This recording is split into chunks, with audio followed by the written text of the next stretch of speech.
Olá! Na tese de mortalidade da alma e imortalidade da alma, existem alguns textos onde começa a haver questionamento se realmente a alma morre ou não morre.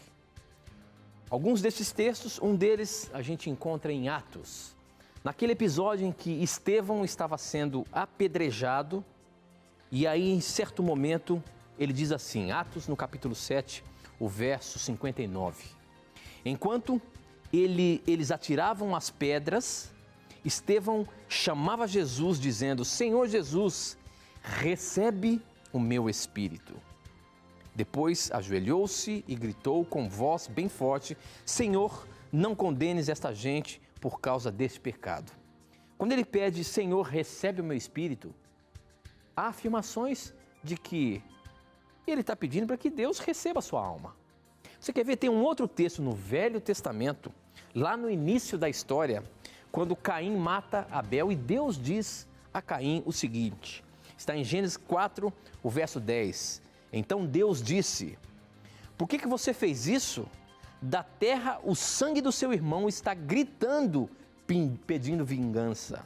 E quando esse termo, o sangue do seu irmão, também se afirma de que, dá a entender de que também a alma de Abel está gritando por vingança. Com esses dois textos, os argumentos são formados para provar que realmente existe a imortalidade da alma. E quando a gente lê isso, realmente parece que é. Mas será que é isso mesmo? Esta e muitas outras questões você acompanha agora, pois está no ar, Na Mira da Verdade.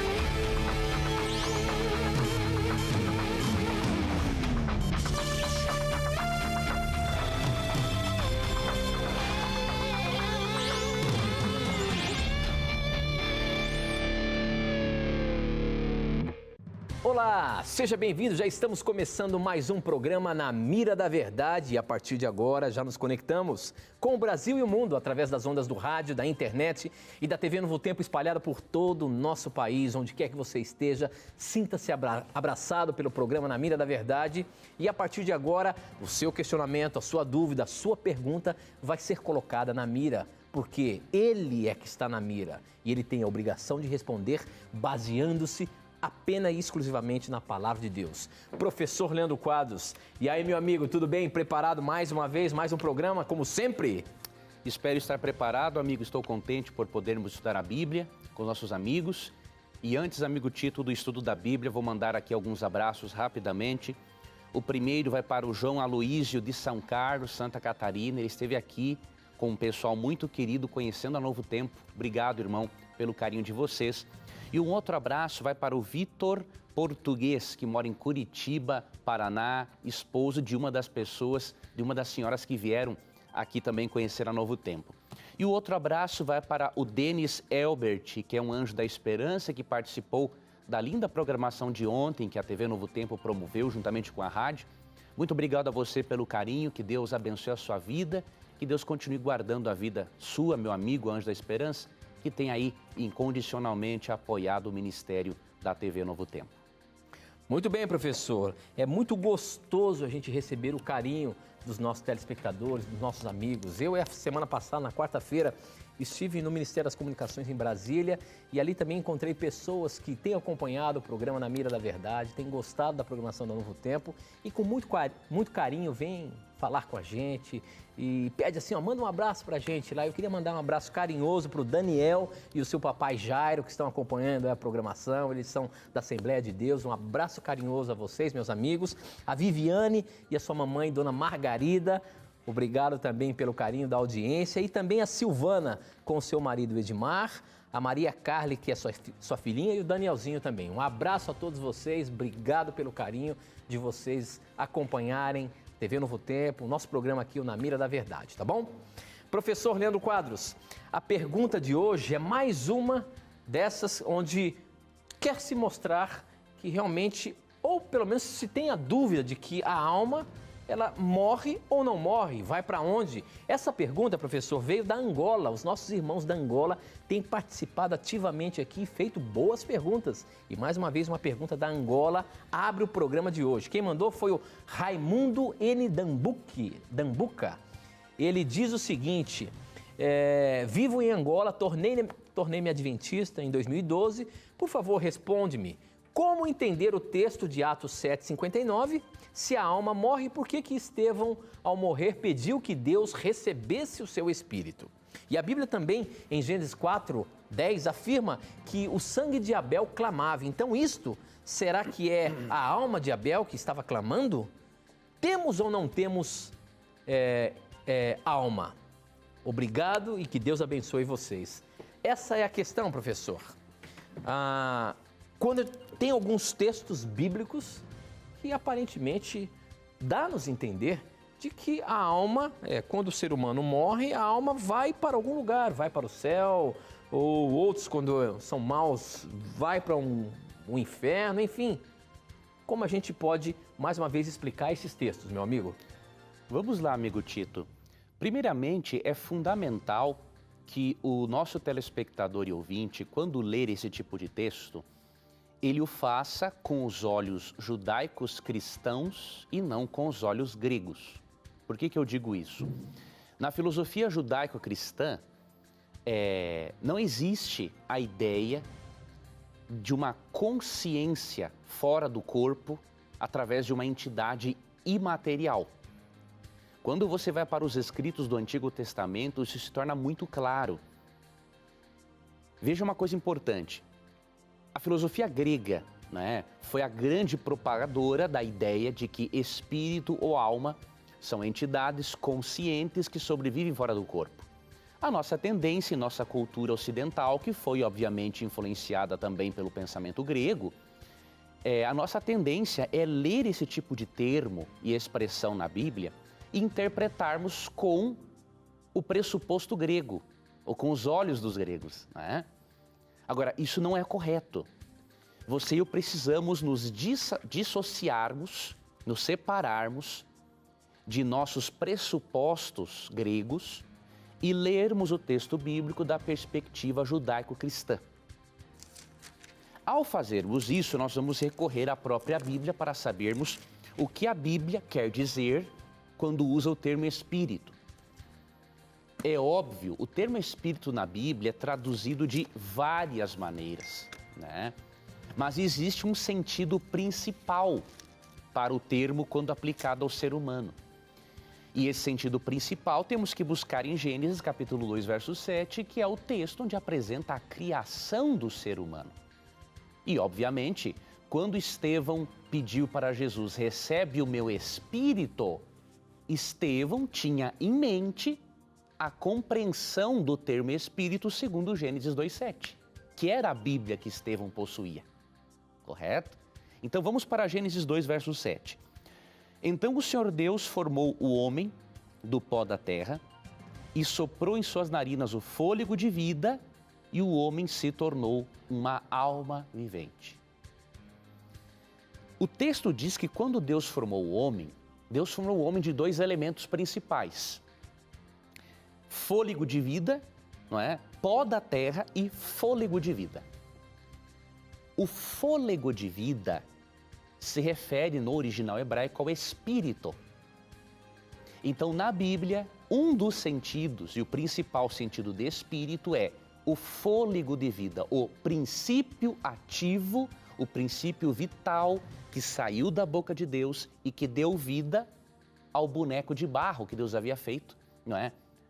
Moldando ali o corpo de Adão e Eva.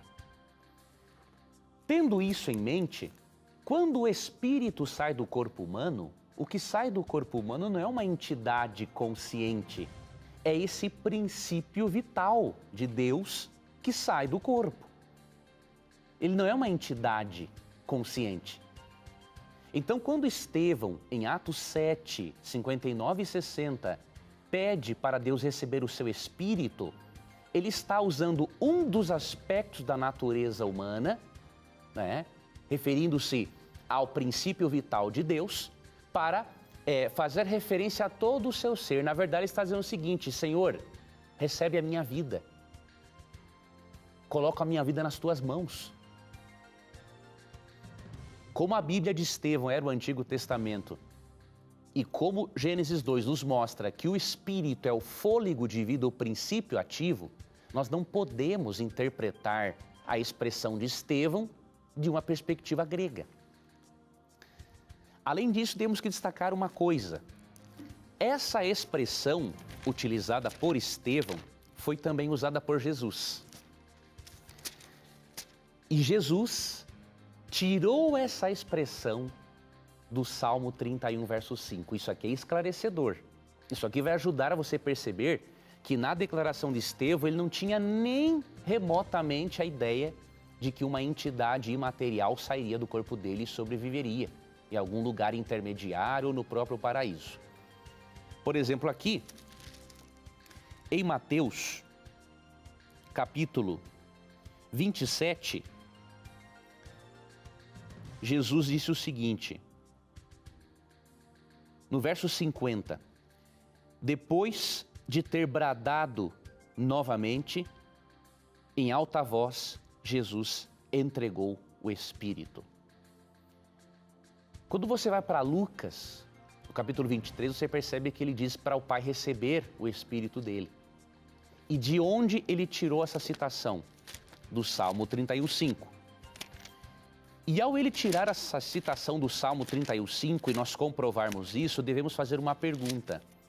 O autor do Salmo 31 pensava de que forma em relação a Espírito? Então vamos lá.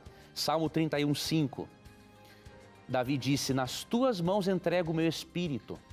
Resgata-me, Senhor, Deus da verdade. Como que Davi entendia espírito?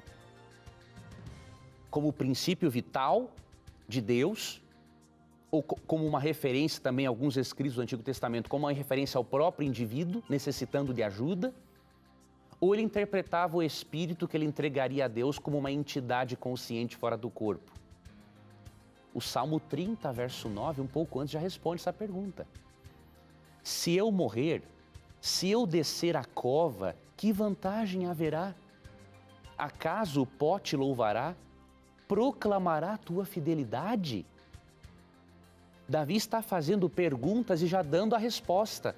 Se eu descer a cova, que vantagem haverá? Ou seja, se o espírito dele fosse para o céu, haveria uma vantagem. Mas ele diz que não há vantagem alguma. Acaso o pó te louvará? É ilógico ele dizer o seguinte, Deus, meu pó não vai mais te louvar, preserva a minha vida. Se Deus preservasse ele em espírito no céu, ele poderia continuar louvando a Deus. Então Davi está lamentando o fato dele não poder mais fazer isso por ocasião da morte. E é por isso que no Salmo 6, no Salmo 115, 17, ele fala que os mortos não louvam ao Senhor. O morto não tem consciência para poder louvar a Deus. Por isso, se Estevão usa uma citação de Jesus e Jesus usa essa citação do Antigo Testamento, e se Davi tinha a compreensão judaico-cristã do termo espírito e não a compreensão grega, é óbvio que Estevão, em Atos 7, 59 e 60, não está fazendo uma defesa da doutrina da imortalidade da alma. E lá no texto de Gênesis 4:10, professor?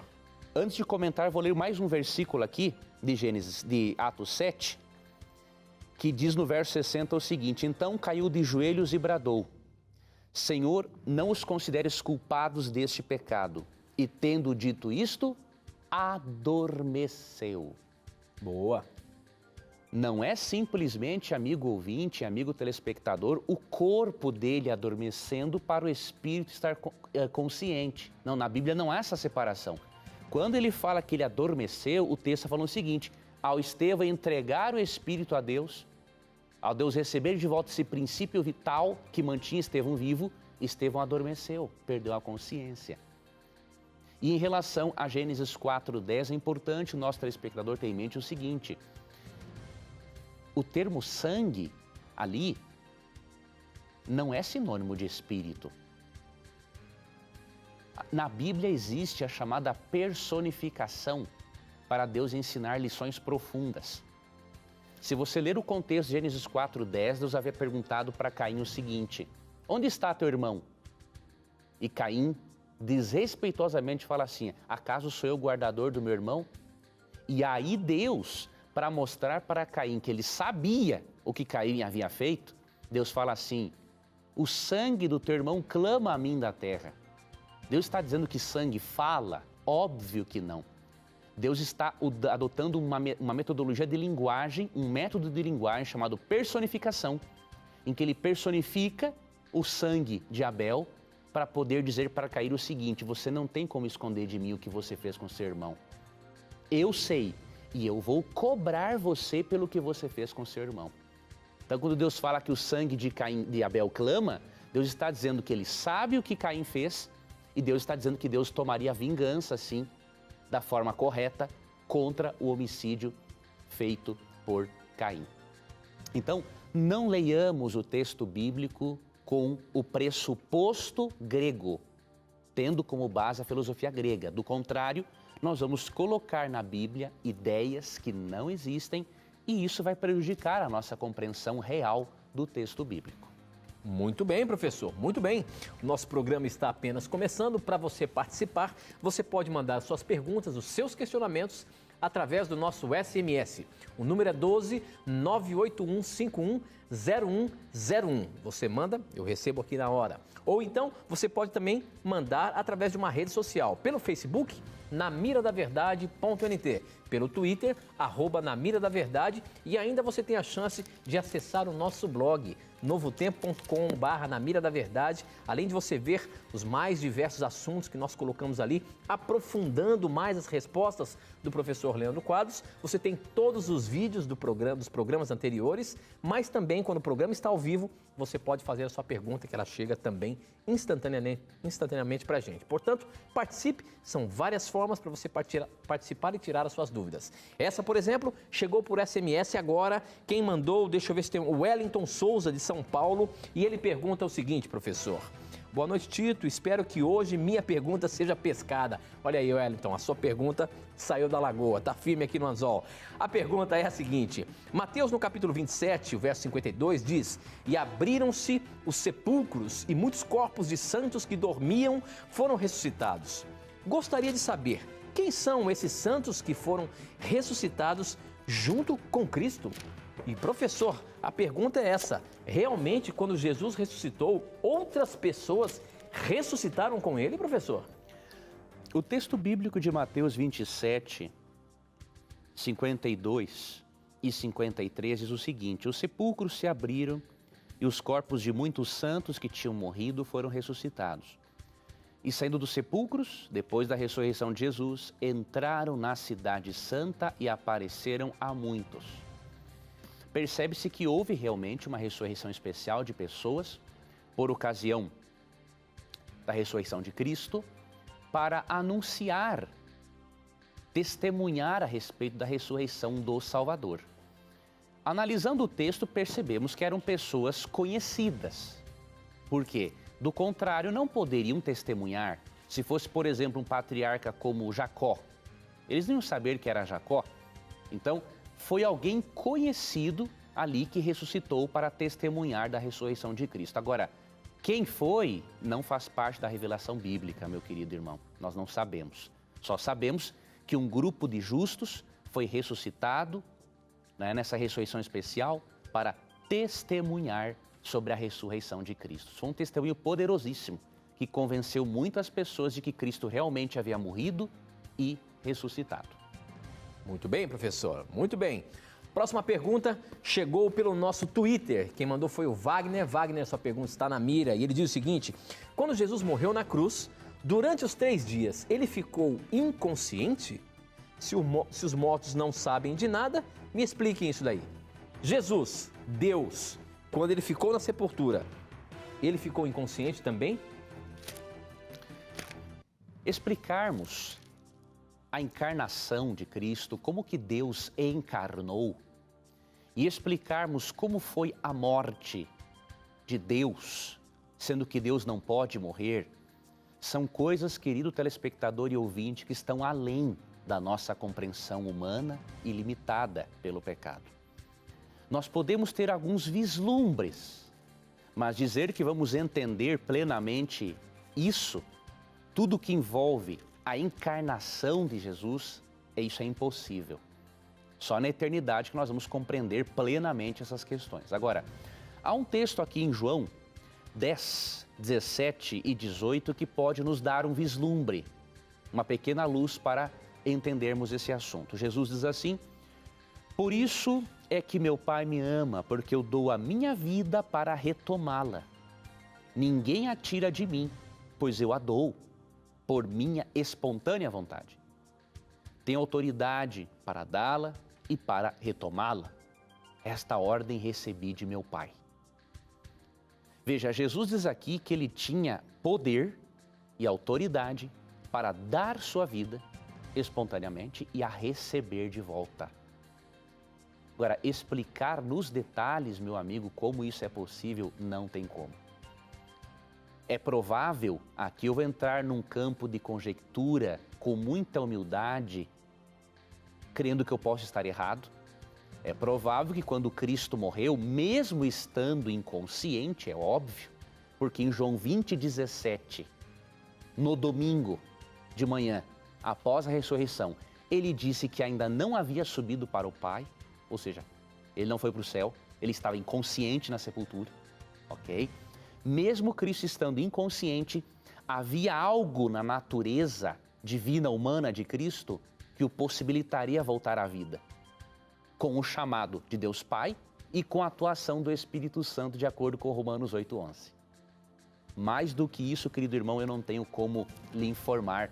Esse é um dos mistérios a respeito da natureza divina humana de Jesus Cristo. É verdade, professor. Muito bem, muito bem. Participe do programa mandando seu questionamento, não tenha preconceitos, pergunte o que você quiser e vamos, baseados na Bíblia, responder a sua dúvida. Essa agora chegou pelo nosso blog, na verdade ela chegou no dia 11 e ela ficou registrada aqui, mas ela vai entrar na mira agora. Quem mandou foi o Carlos Renato, ele é de Serra, no Espírito Santo, ele diz o seguinte: sou evangélico de outra denominação e tenho tentado ser um servo fiel, mas as diversas doutrinas e ideologias têm me deixado preocupado. Minha denominação, por exemplo, não guarda o sábado e alega que não é necessário, de acordo com Colossenses 2, de 14 a 17. Por favor, me ajudem. Professor, a gente vê a sinceridade, esse é um texto muito conhecido, várias vezes já caiu no programa Na Mira da Verdade, mas muitas pessoas ainda acabam se deparando com esse texto e encontrando algumas dúvidas com relação a isso. Você vê a sinceridade dele na questão de observar os mandamentos de Deus, em especial o quarto mandamento. Como que a gente pode explicar para ele, meu amigo? Primeiro, Tito, eu quero dar uma promessa para esse irmão e para outros irmãos. Eu tenho certeza que neste momento nos acompanham muitos irmãos evangélicos, muitos irmãos católicos, muitos irmãos espíritas. Temos um público budista, muçulmano. Nós temos um privilégio muito grande, mesmo sem merecermos, por sermos pecadores, de termos um contato íntimo com muitos telespectadores das mais diversas confissões religiosas. E eu quero passar para você, meu amigo, não importa a religião a qual você pertence, primeiramente a promessa de Jesus em João 7, verso 17. Uma promessa espetacular para aquele que está, digamos, ainda confuso em relação a qual doutrina seguir, qual doutrina é correta e qual não é correta. Jesus falou naquele tempo o seguinte: se alguém decidir fazer a vontade de Deus, descobrirá se o meu ensino vem de Deus ou se falo por mim mesmo. Olha que promessa bonita. Cristo prometeu que toda pessoa que de coração quiser fazer a vontade de Deus, Deus não vai permitir que esta pessoa continue na dúvida. Deus vai mostrar para a pessoa o caminho. E por isso, meu irmão, minha irmã, continue com o coração aberto às impressões do Espírito Santo. E pode ter certeza que no seu estudo da Bíblia, você vai cada vez mais reforçar convicções corretas e mudar convicções que não eram corretas. Uma outra dica que eu lhe dou está no Salmo 86:11. Além de crer nesta promessa de Jesus, faça a oração do Salmo 86:11. Aqui Davi disse o seguinte a Deus: ensina-me o teu caminho, Senhor, para que eu ande na tua verdade. Dá-me um coração inteiramente fiel, para que eu tema o teu nome. Não tem como Deus não atender uma pessoa que pede a Ele para que a ensine a andar na verdade dEle. Não há como. Então tenha certeza, meu irmão, esta aparente confusão, ela vai sair. Essa momentânea confusão vai sair. Agora, vamos rapidamente para Colossenses 2,14 em diante. Muitos irmãos acabam compreendendo equivocadamente esse texto, porque em muitas de nossas traduções, ele não apresenta o real sentido daquilo que Paulo quis dizer. Por exemplo, em Colossenses 2,14, Paulo disse o seguinte: Ele nos perdoou todas as transgressões, final do verso 13, e cancelou a escrita de dívida que consistia em ordenanças e que nos era contrária. Ele a removeu pregando-a na cruz. Muitos irmãos pensam que ao Deus cancelar o escrito de dívida, Ele está também cancelando a lei. Porém, querido, eu posso garantir para você que não é isso. O termo escrito de dívida tem uma tradução para ele muito melhor de acordo com o original. Eu tenho aqui uma tradução que é a tradução ecumênica da Bíblia, feita por teólogos cristãos e judeus. Essa tradução expressa corretamente o significado do termo escrito de dívida aqui em Colossenses 2,14. Você vai ver que não tem relação alguma com validade ou não dos 10 mandamentos. Olha o que diz aqui a TEB, a tradução ecumênica da Bíblia. Anulou o protesto que os mandamentos exibiam contra nós. Ele o fez desaparecer e o pregou na cruz. O termo escrito de dívida, do grego kirógrafon, ele é uma referência à condenação que a lei trazia para nós. A lei nos condenava. E o que Cristo cravou na cruz foi o protesto que os mandamentos exibiam contra nós. E qual era a dívida que nós tínhamos? A nossa própria vida, porque de acordo com Romanos 6,23, o salário do pecado é a morte. Quando Cristo aboliu o escrito de dívida, esse termo se refere a uma nota promissória. Ele paga essa nota promissória, e aí o que isso significa? Que a lei não pode mais nos condenar, estamos salvos em Jesus Cristo. Então, o que Paulo está dizendo que foi anulado na cruz foi o aspecto condenatório da lei de Deus. Não foi a lei em si, pois do contrário, o cristão não teria um padrão moral para ele procurar viver à altura de Jesus Cristo a cada dia, tá ok? Então, analise corretamente, meu irmão, esta expressão, leve isso para a sua igreja para que os irmãos possam também perceber que eles precisam mudar este conceito em relação ao texto.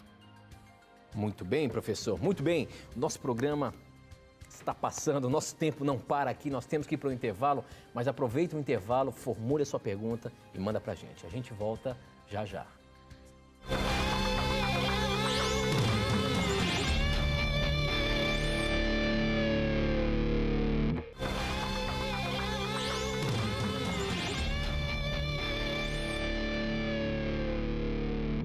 Já estamos de volta ao vivo aqui pela TV Novo Tempo. Este é o programa Na Mira da Verdade, um programa em que você pergunta e a Bíblia responde. Se você tiver a coragem de perguntar, a Bíblia tem a coragem de responder. Você pode participar mandando as suas perguntas para o nosso SMS. O número está aí no seu televisor, o número é 12 98151 0101, ó, que está chegando aqui. Pelas redes sociais, você também pode mandar a sua pergunta pelo Facebook, namiradaverdade.nt, pelo Twitter, @namiradaverdade, e no nosso blog, novotempo.com/namiradaverdade. Essa chegou pelo nosso Facebook. Quem mandou foi o Jude, ou a Jude Braga.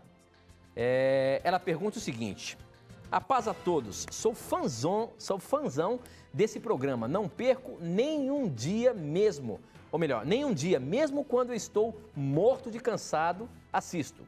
Gostaria que o professor me desse uma opinião sobre essa onda de jogos satânicos que estão rondando a internet. Como, por exemplo, o jogo Lucius, onde você é o próprio anticristo. Five Nights at Freddy's, que é um outro jogo, e tem um outro ainda que chama Minecraft, que até meu primo jogou e chegou até a fase do estágio do inferno. Parece um espírito chamado Erobni. Será que esses jogos são consagrados a Satanás?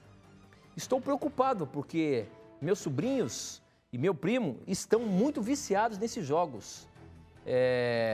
Ele fala o nome de novo, Minecraft, Five Nights at Freddy's. Sou espírita de Recife, paz e luz, e gosto muito do programa. Olha aí, professor Leandro Quadros, a gente está percebendo que na internet tem tanta coisa e agora mais essa. Parece que jogos onde brinca com as coisas do mal, onde brincam com o inferno, brincam com espíritos. E as crianças e os jovens estão se aprofundando cada vez mais nisso. Cada vez mais acha isso normal, acha interessante, legal. O que a Bíblia pode nos orientar aí aos nossos jovens, professor, com relação a esses problemas da internet que estão soltos aí? Pois olha, obrigado a nossa irmã, o irmão espírita, Não, irmão espírita, por nos dar essa informação e por acompanhar o nosso programa. Existem alguns princípios na Bíblia que realmente demonstram que nós não devemos partilhar desse tipo de jogo. Eu vou ler aqui alguns desses princípios. O primeiro deles se encontra aqui na primeira carta de Paulo aos Tessalonicenses, no capítulo 5, verso 22, onde ele aconselha aos cristãos o seguinte: afastem-se de toda forma de mal. Ou seja, qualquer tipo de coisa que pelo menos dê a parecer que é mal, o texto bíblico diz, afastem-se. É o mais seguro para nós. E por quê? Há um princípio no mundo espiritual, posso dizer assim, de que nós somos transformados de acordo com a imagem daquilo que contemplamos. Isso não se aplica, obviamente, só ao mundo espiritual, mas estou destacando este aspecto. Quanto mais contemplamos alguma coisa, obviamente, e nos detemos nela, mais parecidos nos tornaremos. É por isso que a Bíblia proíbe, por exemplo, a idolatria. Deus não quer que nós veneremos ou adoremos imagens, porque nós temos a tendência de nos parecermos com aquilo que nós veneramos ou adoramos, ou com aquilo que contemplamos. Então, segundo este princípio, os jovens devem afastar-se desse tipo de jogo que não contém, inclusive, os princípios de Filipenses 4:8. E aí eu deixo esse texto de Filipenses 4:8 para os nossos jovens saberem escolher jogos de videogame e outras coisas mais, filmes, música, tudo isso pode ser escolhido tendo como base este princípio de Filipenses 4:8, que diz assim: finalmente, irmãos, tudo que for verdadeiro, tudo que for nobre, tudo que for correto, tudo que for puro, tudo que for amável, tudo que for de boa fama, se houver algo de excelente ou digno de louvor, pense nessas coisas. Se esses jogos realmente não têm esses princípios de Filipenses 4:8, com certeza eles estarão danos, sim, à vida espiritual, à saúde mental daqueles que os praticarem, né? Agora, professor, acho que cabe a nós também, baseando-se na Bíblia, de repente orientar até mesmo os pais, porque hoje isso é muito comum e às vezes passa desapercebido pelos pais, os seus filhos, usando esse tipo de conteúdo e até outros que parecem ser simples, mas que ao mesmo tempo tem até mesmo uma mensagem subliminar. Você quer ver uma coisa? Existem bonequinhas que são vampirinhos, sabe? Eu tenho 2 filhinhas e eu vejo a dificuldade que é você separar essas coisas, mostrar para ela que de repente isso não é certo. E isso é muito comum. As crianças hoje parece que estão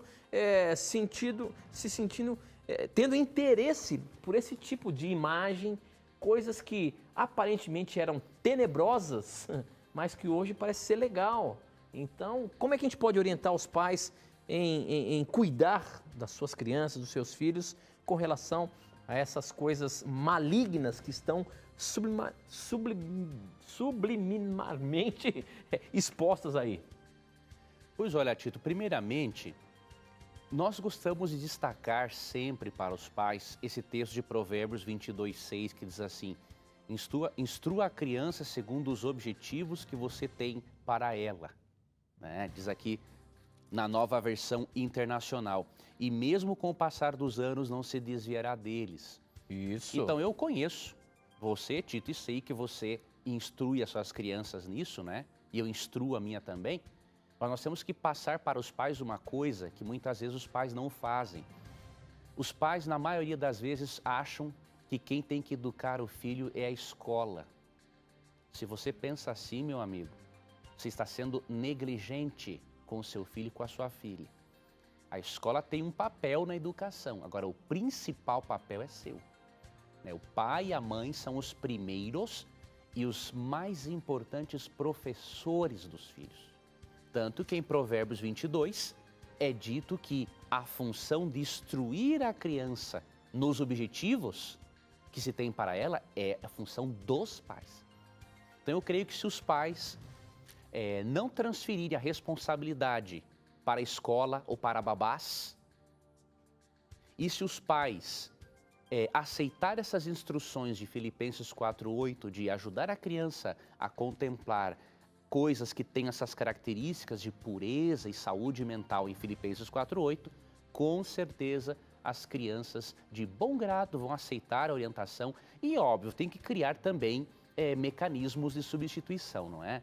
Não usa esse tipo de joguinho ou esse tipo de brinquedo por causa dessa imagem e tal, mas proporcione para a criança outras fontes de prazer e de alegria para que ela possa brincar também.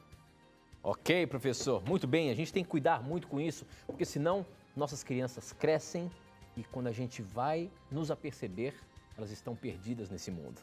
E não é isso que nós queremos para aqueles que nós amamos, não é isso?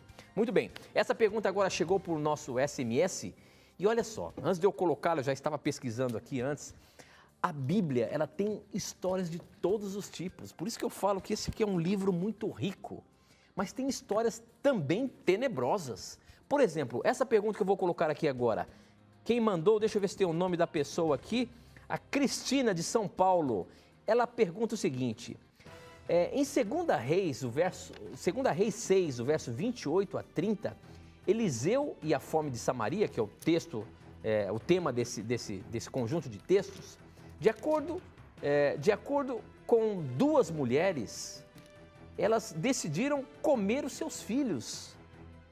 O que isso significa? Isso foi literal?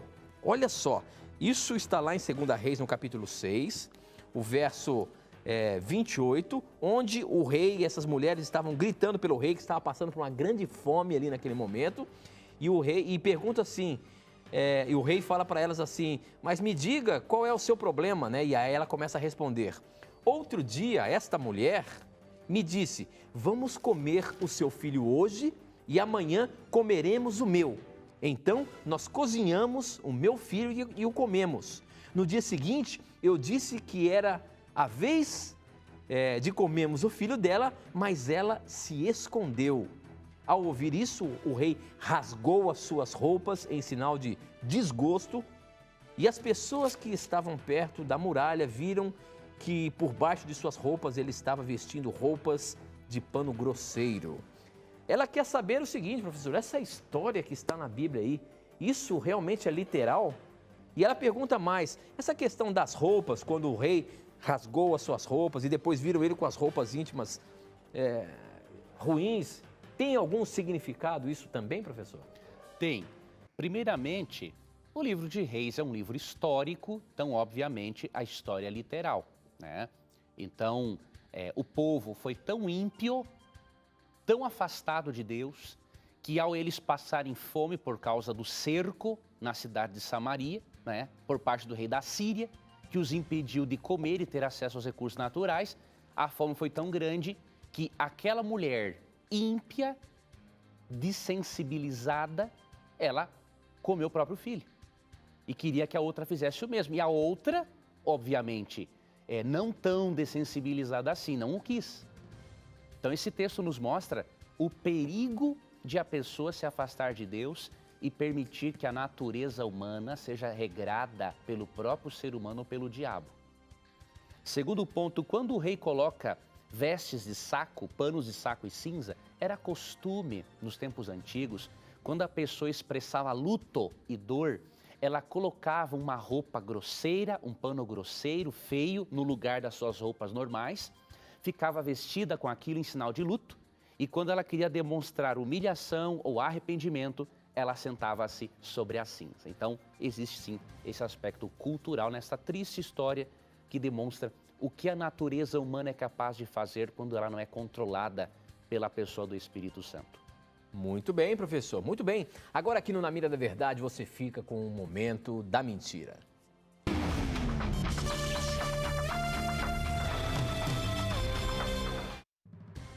Deparei-me, ao longo dessa semana em que estou aí, numa das fases finais do meu trabalho, da minha dissertação, com uma afirmação muito frequente em certas obras, dizendo o seguinte, que o adventismo é uma religião pseudo-cristã.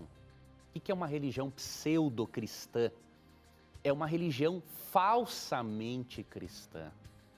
E eu posso garantir a você, telespectador e ouvinte, que esta é uma baita de uma mentira. É uma mentira recheada de preconceito. Por quê? A Igreja Adventista do Sétimo Dia, apesar de suas crenças heterodoxas, ou seja, algumas crenças diferentes dos demais cristãos, a Igreja Adventista é genuinamente cristã. Nós temos nosso corpo doutrinário, doutrinas em comum com os demais irmãos protestantes. Temos sim nossas doutrinas distintivas que descobrimos na Bíblia e queremos repartir com nossos irmãos de outras igrejas. Agora, por causa de algumas doutrinas distintivas e heterodoxas, acusar o movimento de pseudo-cristão, isso aí, me desculpe, isso aí é transgredir o mandamento que diz: não dirás falso testemunho contra o teu próximo. Tem muito escritor transgredindo abertamente este mandamento de Êxodo capítulo 20. E eu recomendo a você, amigo telespectador e ouvinte e internauta, que você não siga, não faça parte dessa transgressão aberta ao mandamento de Êxodo 20:16, dizendo assim: não darás falso testemunho contra o teu próximo. Antes de você realmente avaliar o adventismo, conheça suas doutrinas de forma correta, conheça adventistas comprometidos com a Bíblia e com o Senhor Jesus Cristo, e você vai perceber que não há nada de pseudo-cristianismo no movimento adventista. Infelizmente, nós nos deparamos com muitas pessoas desinformadas, especialmente mal-intencionadas, quando o assunto é o adventismo. Muito bem, professor, essa pergunta agora chegou pelo nosso Facebook. Quem mandou foi a Linda Oliveira e a pergunta dela está na mira. Olá, boa noite. Tem uma pergunta. Onde na Bíblia fala sobre ser pastor? Porque na igreja que congrego não tem esse título, porque o único pastor que consideramos é Jesus. E outra coisa, onde fala sobre aceitar Jesus e depois é que você se batiza? Pelo que sei, no batismo é que somos chamados a aceitar e a viver uma vida de servos de Deus. Me explica essa. Professor, a maior parte das denominações religiosas evangélicas tem a figura do pastor. E existe algumas denominações que não tem pastor, porque não acha certo. Acha que o único pastor é Jesus Cristo.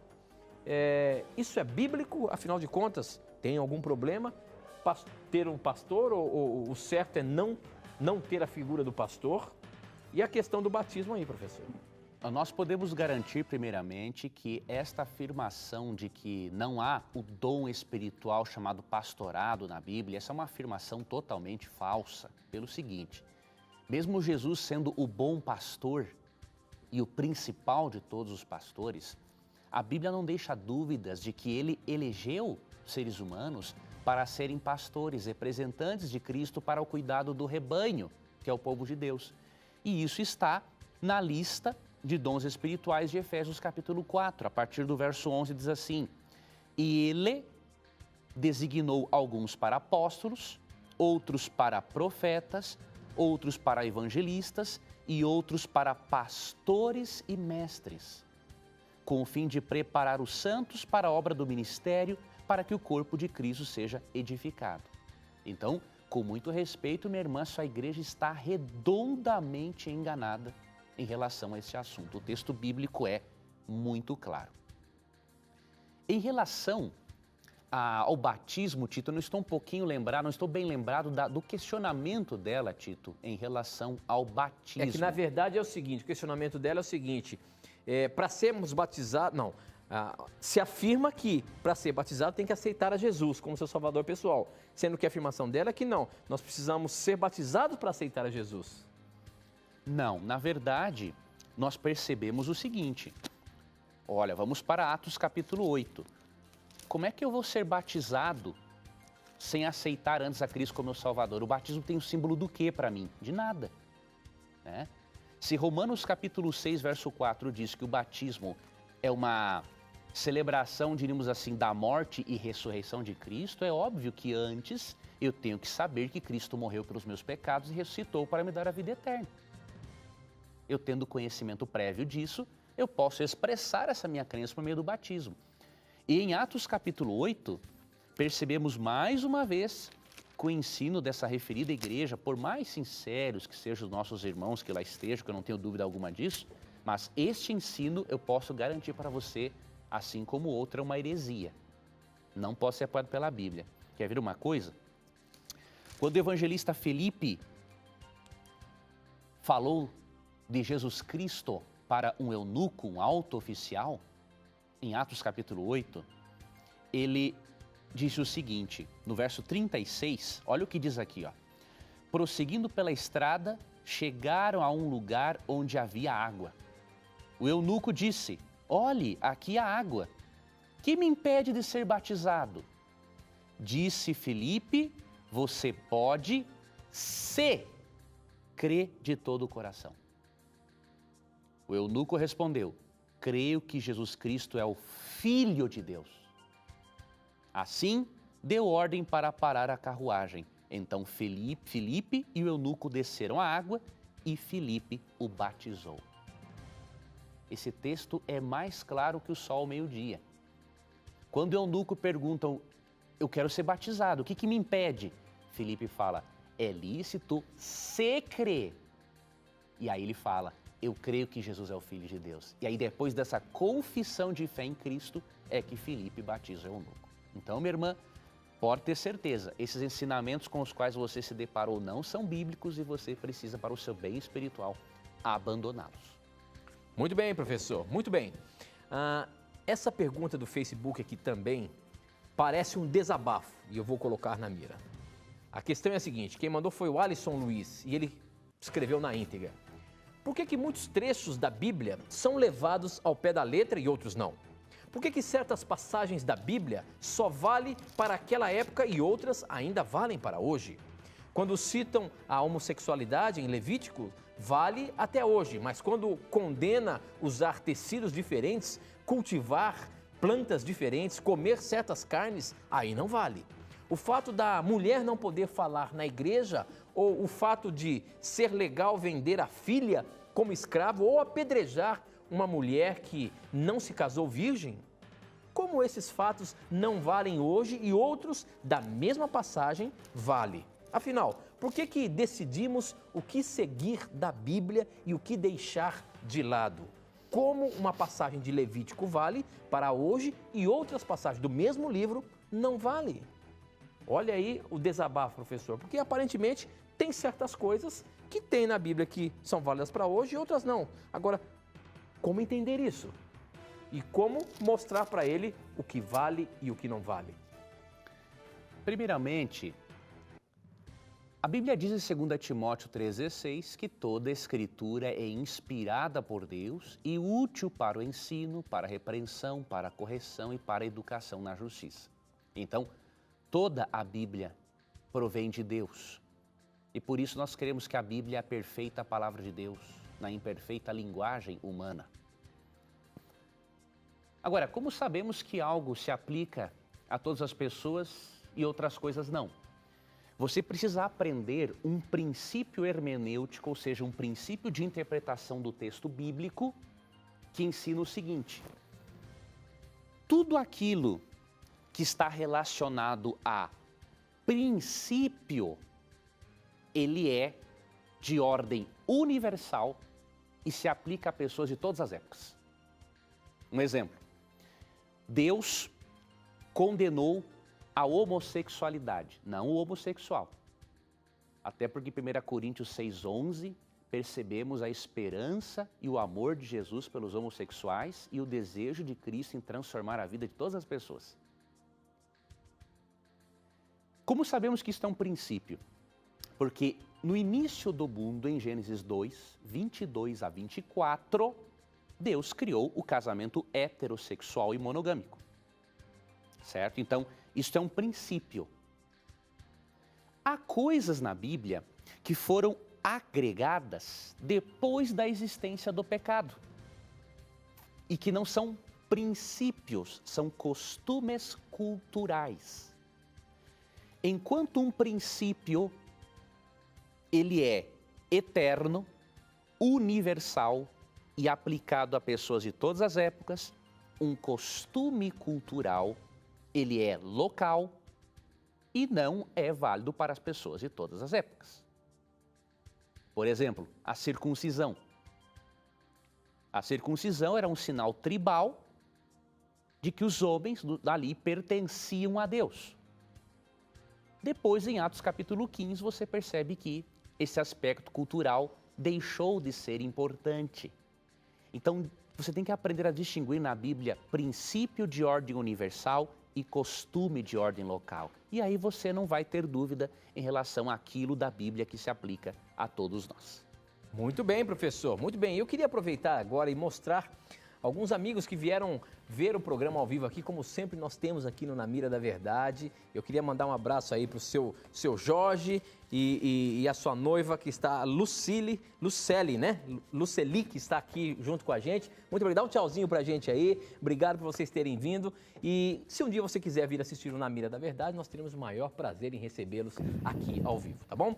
Professor Leandro Quadros, o nosso programa vai chegar ao final e eu quero agradecer mais uma vez a você aí por responder tão sabiamente as perguntas que foram feitas. Você foi sempre colocado na mira, mas eu não consegui te acertar ainda não, mas Pois obrigado aí rapaz. pelas respostas, viu? Tomara que você não consiga me acertar, rapaz. Mas obrigado, amigo Tito, pela companhia. E meu obrigado também a você, amigo telespectador e ouvinte, porque independente da sua confissão religiosa, com muito carinho você acompanha o nosso programa. Deus te recompense, viu? Pelo seu carinho. Um abraço e não se esqueça que aqui neste programa, sempre que você tiver a coragem de perguntar unicamente a Bíblia, terá coragem de lhe responder.